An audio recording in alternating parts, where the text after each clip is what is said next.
Mesdames, Messieurs, bonsoir et merci de suivre ce 20h à la une de l'actualité pèlerinage à la Mecque 2025. Le premier vol de Air Sénégal a décollé cet après-midi de l'AIBD. Le second est prévu dans quelques heures vers Médine. Près de 13 000 pèlerins sont pris en charge par la compagnie nationale jusqu'au 28 mai, date du dernier départ. La loi sur la criminalisation de l'homosexualité très attendue par le collectif And Sam Djikoyi, il fustige la passivité de l'État du Sénégal malgré la volonté affichée de certains députés. Et dans ce registre de renforcement des valeurs, les enseignants de l'école, les praticiens de Pikine lancent la tolérance zéro face aux dérives constatées dans certains établissements scolaires. Ils ont mis en avant une pièce de théâtre pour sensibiliser les élèves. 44 milliards de francs CFA au lieu de 120, c'est le montant obtenu par le Sénégal dans le cadre de la levée de fonds sur le marché de l'UEMOA. Les investisseurs croisent les bras sur les échéances à long terme. Et puis en sport, Ismaïla Sarr remporte la Coupe d'Angleterre. Il devient le 4e Sénégalais à soulever ce trophée prestigieux à la 44e édition. Voilà pour les titres. Le développement, c'est dans un instant.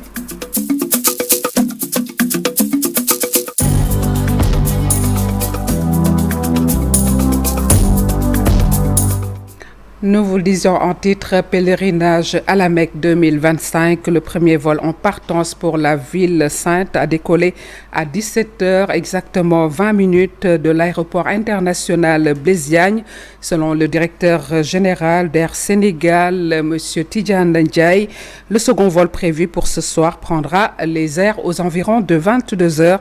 33 vols sont prévus jusqu'au 28 mai prochain avec 12 860 pèlerins. La compagnie nationale étend son service aux pèlerins de la sous-région, notamment la Gambie et la Guinée-Bissau.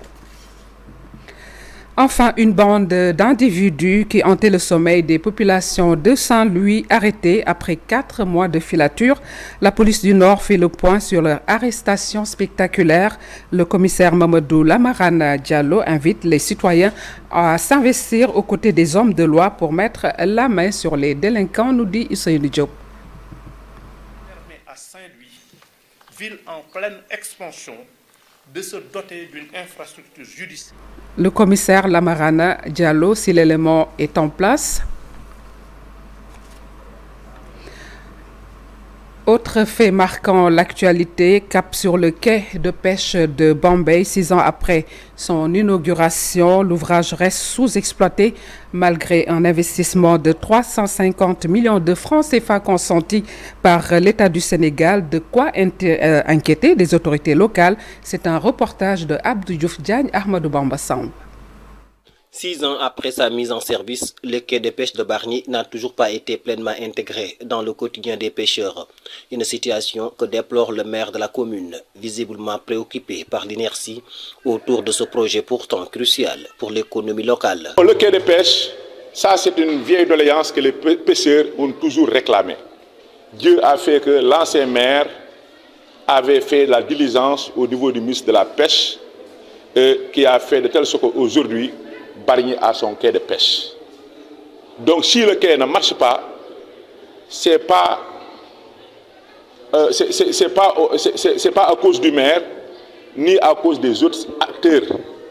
C'est les acteurs de pêche qui doivent joindre leurs efforts pour essayer au moins de faire fonctionner ce quai. Sans eux, on ne peut pas faire fonctionner ce quai de pêche. Je pense que si le quai de pêche démarre, cela peut régler beaucoup de problèmes dans le cadre de l'économie de la ville. Cette interpellation n'est pas restée sans réponse. L'association Andsoukali Bargny a signé une convention avec la mairie. Elle s'engage à s'impliquer dans la bonne marche de la commune. L'association n'exclut aucun domaine, que ce soit le domaine de la santé, le domaine de l'éducation, de l'environnement. Nous avons déjà conçu des projets dans le domaine du reboisement, dans le domaine de la réfection, puisqu'à Bargny, vous le savez très bien, qu'il y a déjà beaucoup d'initiatives citoyennes de prise en charge de l'environnement au niveau des quartiers avec des projets de pavage, etc. Et nous, on rêve un jour que Bargny soit la première ville sans sable. Ça, on rêve parce que les conditions sont réunies, il y a déjà une certaine dynamique sociale qui est déjà enclenchée et qui fera que, Inch'Allah, on pourra y aboutir. En misant sur des partenariats communautaires solides et un engagement collectif, la commune de Bargny espère non seulement faire fonctionner pleinement le quai de pêche, mais aussi améliorer les conditions de vie de ses populations à travers des projets de développement structurants. Nous restons dans ce cadre maritime pour parler cette fois-ci de l'élevage des huîtres. Des femmes des régions côtières s'investissent dans ce volet. Elles ont été formées à Oussouye grâce à l'initiative de la direction des aires marines protégées pour une meilleure autonomie financière. C'est un reportage signé Boubacar Diassi Lamine Mondjian. Une vingtaine de femmes micro-entrepreneurs travaillant dans l'ostréiculture, la restauration de la mangrove entre autres, et venant des localités de Joal Fadjout, Kayar, Bignona mais aussi Oussouye, ont pu subir dans le département d'Oussouye une formation de 5 jours pour acquérir des compétences complémentaires en inclusion financière. Parce que nous savons tous comment la femme est impliquée dans la gestion financière.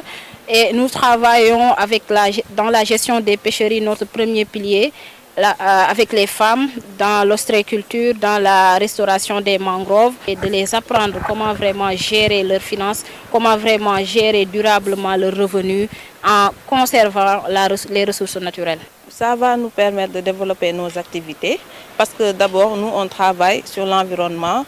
On a des activités d'AGR sur l'environnement. Donc l'ostréiculture, ça nous permet aujourd'hui de conserver cette mangrove, de faire la restauration, mais aussi de la reproduction aussi de ces produits-là. L'État, à travers les aires marines communautaires protégées des localités d'origine de ces femmes, devrait faire le suivi et l'encadrement dont elles ont besoin. Dans le domaine de l'agriculture, nous avons les compétences pour pouvoir accompagner. Si c'est dans le domaine de l'élevage aussi, c'est la même chose. Au cas où on n'a pas les capacités au niveau du service, on sait où trouver vraiment ces compétences-là. Donc je pense que ce rôle, nous le jouerons et nous le jouerons bien. Nous aurons le plaisir de le jouer avec l'accompagnement bien sûr des partenaires financiers et techniques. Car l'insuffisance de l'accès à un financement conséquent est le talon d'Achille des femmes micro-entrepreneurs dans nos régions côtières. L'autoroute Mbour-Fatick-Kaolack, bientôt ouverte à la circulation. L'annonce a été faite par le ministre des Transports, Yankoba Diémé, d'éclairer sur le retard des travaux dus à une renégociation des contrats, un dossier qui permettra au Sénégal d'être majoritaire dans la gestion de ce tronçon. Le voici au micro de Ndeye Matidjan et Mamadou Gueye. Il a démarré ce matin par la visite de la bretelle de contournement qui part de Kerbalalo à Nianing. Contournement de Mbour qui est tout à fait essentiel parce que c'est celui-là qui dessert l'hôtel Rio et tous les complexes hôteliers, mais aussi et surtout le quai de pêche. Qui dit Joal dit pêche. Nous l'avons visité et également nous avons embrayé sur le sujet principal du jour, la visite de l'autoroute Mbour-Fatick-Kaolack. Il s'agit d'un ouvrage essentiel qui est long de 100 km et qui aujourd'hui est financé à hauteur de 400 milliards. Nous avons également entendu la demande pressante aujourd'hui des acteurs, notamment du transport, qui souhaitent en perspective de la Tabaski de travailler à faire un geste pour voir la praticabilité de l'ouvrage pour soulager les populations. Je ne peux pas me prononcer parce qu'aujourd'hui la préoccupation du MITA, c'est d'abord la sécurité. Il y a deux choses qui sont à l'origine un peu de l'arrêt des travaux et ça nous l'assumons. Il fallait s'arrêter à un moment donné dans le cadre du diagnostic et de l'état des lieux. Mais aussi et surtout, il fallait procéder à la renégociation des contrats. Cette autoroute fait partie des contrats qui ont fait l'objet de renégociation. Parce que figurez-vous, dans la gestion de cette autoroute, il a été fait concession à l'entreprise qui a réalisé les travaux. Aujourd'hui, l'État du Sénégal se trouve au cœur de la gestion à travers ADS, qui a repris la main de la gestion. Parce qu'au départ, c'est l'entreprise qui devait gérer pour 25 ans, à raison globalement de coûts qui devaient faire 4 milliards par an, ça fait presque 101 milliards. Nous l'avons renégocié, aujourd'hui l'État du Sénégal sera majoritaire. La résolution est prise, le chef de l'État a donné l'instruction qu'on règle les décomptes qui sont donnés pour que l'entreprise puisse terminer et avant la fin de l'année, que nous puissions ensemble rouler sur cette autoroute de Mbour à Kaolack. Et Inch'Allah, ça va se réaliser. Autre fait marquant l'actualité, la pénurie d'eau à Bambey. Les populations vivent ce calvaire depuis 48 heures. La Sen'Eau parle de panne de forage et promet le retour à la normale incessamment. Pour l'heure, les usagers traquent l'eau de partout, nous dit Babacar Diouf.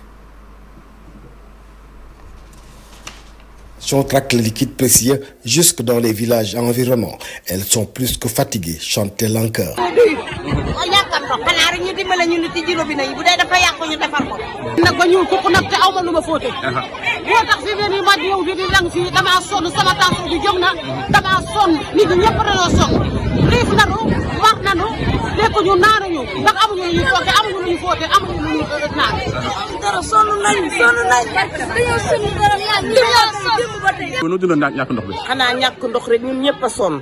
Au niveau de la Sen'Eau, le chef d'agence met sur la table une panne de forage que ses équipes sont en train de réparer. C'est un peu grave, mais heureusement, on a eu les pièces de rechange qui sont disponibles et ils sont en train de réparer.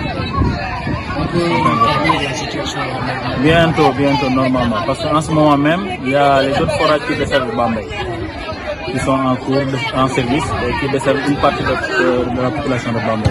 En attendant le retour à la normale, le fermier, aidé par la mine Gadebissik, tente de soulager les populations. Il y a des citernes qui est en cours et il y a aussi l'apport des autres forages qui sont en cours et qui font qu'il y a une population de Bambey qui n'est pas impactée par le manque d'eau. Aux dernières nouvelles, l'eau pourrait revenir dans les heures qui suivent. Parlons à présent du collectif pour la défense et la sauvegarde de l'hôpital Aristide de Le Dantec qui monte au créneau. Il pointe du doigt la direction qui, pour eux, reçoit des subventions sans les reverser aux ayants droit. S'y ajoute une discrimination dans le redéploiement du personnel. Elhadj Abdoulaye John est le coordonnateur du collectif. Il est au micro de Al-Hassan Ba Amadouba. Nous sommes là pour parler de la gestion catastrophique du directeur Babacar Thiandoum. Pour la situation du personnel, nous avons absence de management et rupture de confiance, prise en charge médicale et sociale, cas de décès, discrimination dans le redéploiement du personnel, environnement hostile aux camarades affectés dans les autres structures sanitaires, renforcement de capacité du personnel, formation durant les travaux, entre parenthèses, formation durant les travaux, retard des salaires répétitifs et incontrôlés au-delà du mois, refus de paiement des heures supplémentaires avant la fermeture de l'hôpital 2022, des primes allouées de manière irrégulière, avancement et reclassement du personnel statu quo depuis 2008, régularisation de l'IPRES, refus du droit à l'information au personnel en cas de manquement, stress et maladie dus à l'inactivité du personnel et les conditions difficiles de la vie. C'est pour cela que nous lançons un appel aux nouvelles autorités de veiller sur la gestion de Babacar Thiandoum, d'autant plus que c'est l'argent du contribuable sénégalais. Donc nous voulons que l'État accélère les travaux. Parce que comme vous le savez, depuis la fermeture de l'hôpital, les malades souffrent.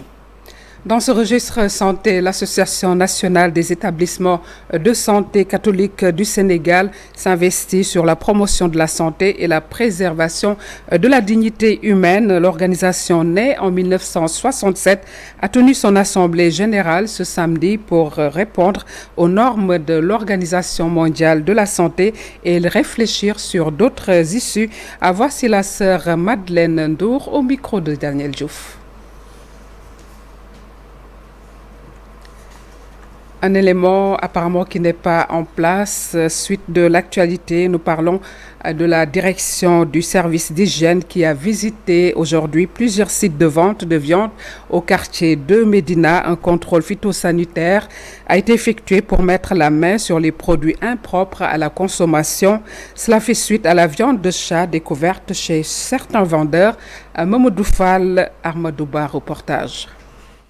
Une visite inopinée réalisée par la direction du service d'hygiène chez les vendeurs de viande et d'Ibiaoussa pour mettre la main sur les produits impropres à la consommation. Prétexte, l'image devenue virale sur les réseaux sociaux dans laquelle un individu a abattu un chat pour le commercialiser. La consommation des viandes impropres peut vraiment aboutir à l'éclosion de certaines infections.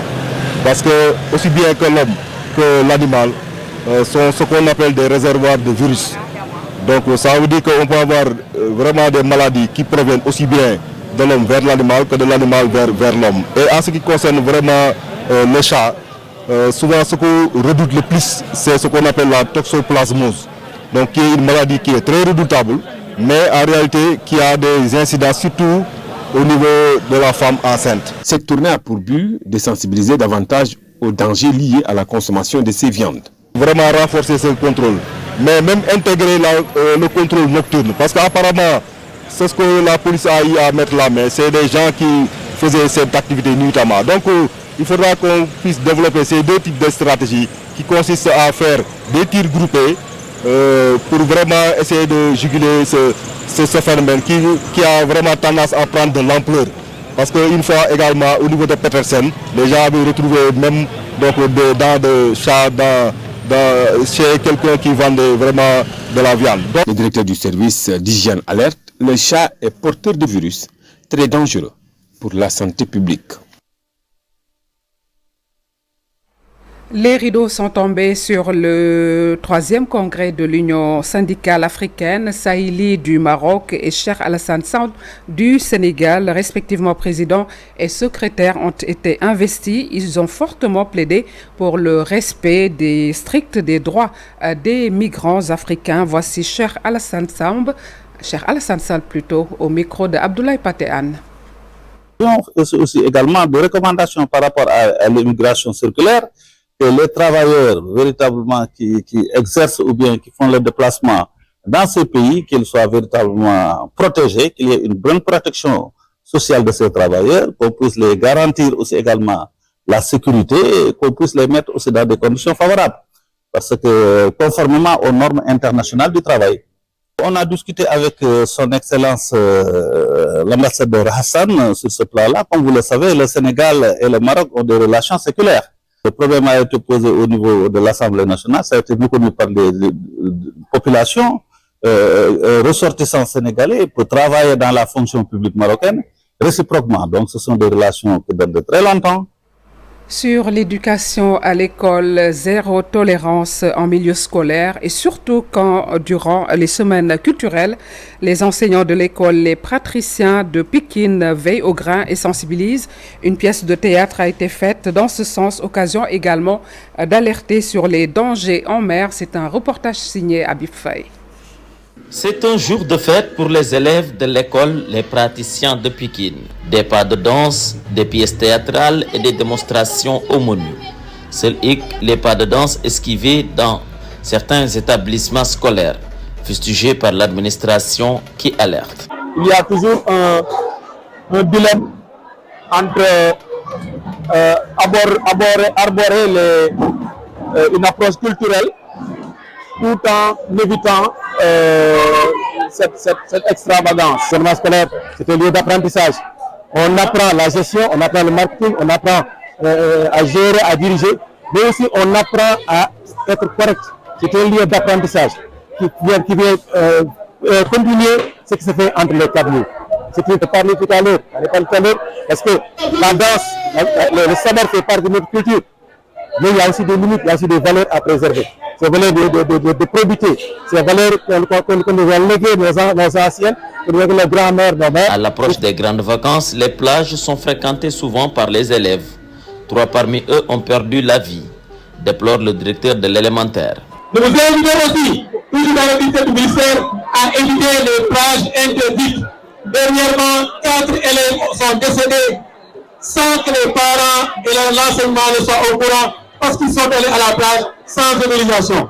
À l'origine, le gouvernement scolaire est mis en place pour enseigner aux élèves le fonctionnement d'un État. Aujourd'hui, il prend une nouvelle tournure qui inquiète les professeurs.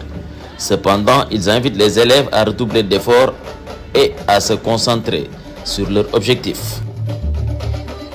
Sur la criminalisation de l'homosexualité au Sénégal, le collectif Andesam Djikoui réaffirme son engagement.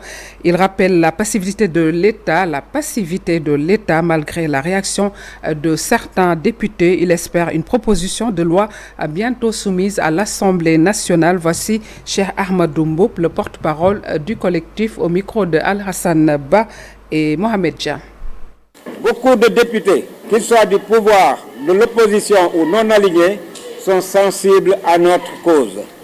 Cette loi est d'autant plus urgente que le peuple sénégalais est encore sous le choc de la dernière provocation et agression menée en toute impunité par une bande d'homosexuels étrangers sur notre territoire.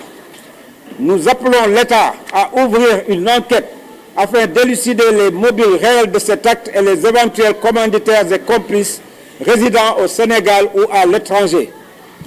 Impliqués dans ce programme, nous exigeons que des sanctions exemplaires leur soient appliquées afin qu'une pareille offense à tout un peuple et à ses valeurs intrinsèques ne se reproduise plus.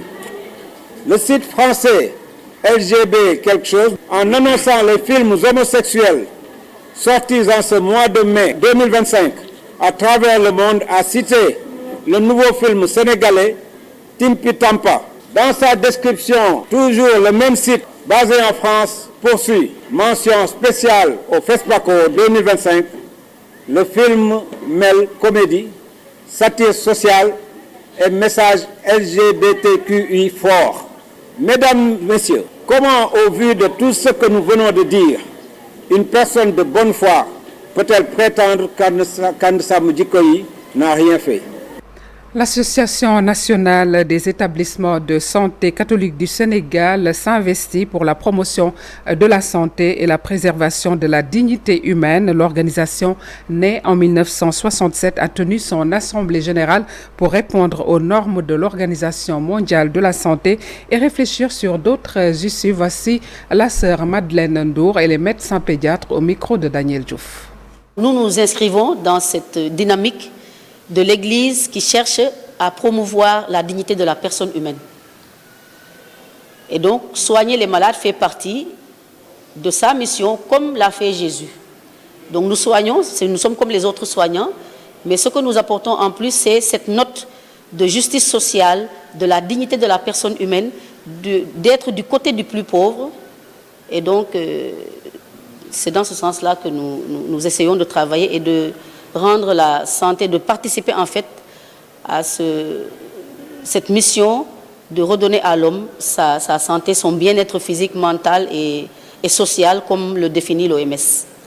C'est surtout l'autonomisation en fait des postes de santé catholiques. Et donc cela va passer par la gouvernance compétente, une gouvernance compétente, la mobilisation aussi des ressources financières, la promotion de l'esprit associatif, parce que c'est ça qui va faire notre force, et surtout le développement aussi des compétences. Partout où nous sommes, là où sont les postes de santé pédiatriques, nous sommes toujours insérés dans le système de santé du pays. Le seul plaidoyer que nous faisons par contre, c'est surtout par rapport aux problèmes que nous avons avec les médicaments. Ça, on a un gros problème par rapport à la satisfaction de la demande en médicaments.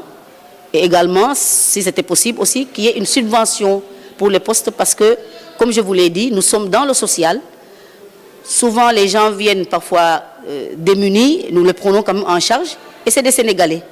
Donc nous pensons que si l'État nous soutenait par rapport à cette subvention, ce serait quelque chose de très bien pour pouvoir assurer les charges de fonctionnement et payer le personnel. Levée de fonds sur le marché de l'UEMOA, l'État du Sénégal n'a obtenu que 44 milliards de francs CFA sur les 120 recherchés. Les investisseurs affichent une réticence sur les échéances à long terme. Plus de détails avec Abdourahmane Diallo. Le Sénégal a sollicité le marché des titres publics de l'UMOA ce vendredi afin de lever un total de 120 milliards de francs CFA. Cette levée de fonds est étalée sur 3 échéances de 1 an, 3 ans et 5 ans. Sur la première échéance d'1 an, l'État du Sénégal sollicitait 40 milliards de francs CFA. Finalement, 34 milliards de francs CFA ont été retenus sur un montant global soumis de 39,9 milliards de francs CFA. Sur l'échéance de 3 ans, les acteurs du marché n'ont soumis que 22 milliards sur les 40 milliards sollicités par le Sénégal. Le gouvernement n'a retenu que 9 milliards de francs CFA sur les montants proposés. Sur l'échéance 5 ans, les investisseurs ont montré leur réticence car sur 40 milliards de francs CFA demandés, ils n'ont offert que 760 millions de francs CFA. Au total, sur les 120 milliards de francs CFA recherchés, l'État n'a pu mobiliser que 44 milliards de francs CFA sur des titres publics de l'UMOA. Récemment, par appel public à l'épargne, l'État du Sénégal a sollicité plus de 150 50 milliards de francs CFA. Il avait obtenu plus de 40 milliards de francs CFA. Football local, Coupe du Sénégal, retour sur la victoire des Builders en demi-finale face à la mythique équipe de Jaraaf de Dakar. Les habitants de la Patte d'Oie Builders, dont l'ancien international Roger Mendy, saluent l'exploit de ce club créé en 2020. L'équipe sera en finale avec Génération Foot. C'est un reportage signé Pape Faragning Diafaraba. L'euphorie n'est pas encore prête de retomber à la Patte d'Oie. Au lendemain de la qualification de Builders FC, en finale de la Coupe du Sénégal, tout le quartier est en effervescence. Tout le monde est content, je peux dire, tout le quartier. Hier, les habitants de la Patte d'Oie ont vraiment poussé l'équipe à la victoire. Ils ont tout donné.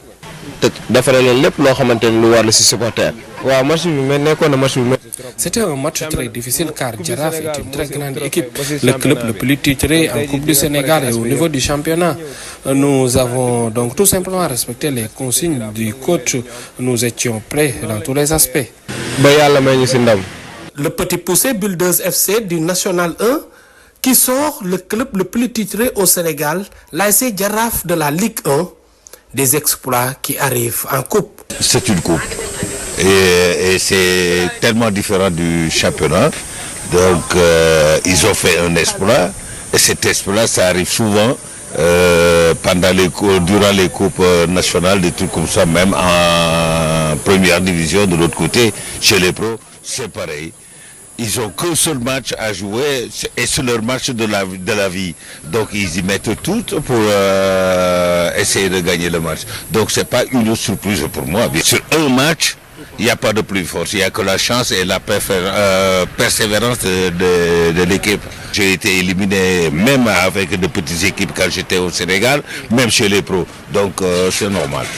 Reste maintenant à bien parachever ce brillant parcours face à Génération Foot en finale. Une autre paire de manches. Chaque rencontre a ses réalités. C'est différent entre le championnat et un match de coupe. La finale, c'est un seul match, pas beaucoup de calculs. Il faut tout donner. Nous préparons cette rencontre comme les autres. Il faut redoubler d'efforts, beaucoup travailler et encourager les joueurs car on ne joue pas une finale, on la gagne. Donc voilà, il n'y a pas de facilité quand il y a une finale. Et j'espère bien, parce que moi je suis de Builders, et j'espère bien que l'équipe de Builders, j'espère qu'ils vont gagner. Mais... Les préparatifs de la finale de la Coupe du Sénégal ont déjà commencé pour Builders FC et ses supporters. Soulever le trophée serait une très grande prouesse pour un club de 5 ans d'existence. Et puis une tragédie dans le football sénégalais. Le défenseur et capitaine de l'US Ouakam, Fadiouf Ndiaye, est décédé après avoir été victime d'un malaise cardiaque en plein match face à l'Oslo FA. Ce samedi en Ligue 1, le défenseur central serait décédé suite d'un malaise cardiaque. Nous avons la réaction de As Malik Dian, dirigeant de l'US Ouakam. Oui, je confirme cette information. Fadiouf s'est plaint d'un courant d'air en début de rencontre face à Oslo. Il a été sorti du terrain, puis pris en charge par les sapeurs-pompiers dans les vestiaires pour les premiers soins, mais malheureusement, il a rendu l'âme peu après. Ok, merci.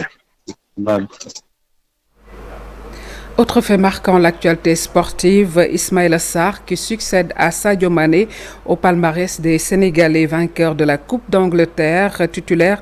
Il a remporté avec son club Crystal Palace la 144e édition de cette compétition en dominant en finale Manchester City sur le score d'1-0. C'est un récit signé Cheikh Sadibou Diarra.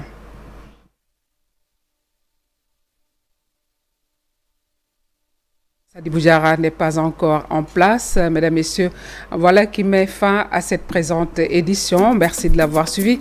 À la présentation, Pape Sambatiam, Muntagali était là, mais aussi Daniel Diouf à la rédaction. Excellente suite des programmes sur la télévision Leader et bon week-end à toutes et à tous.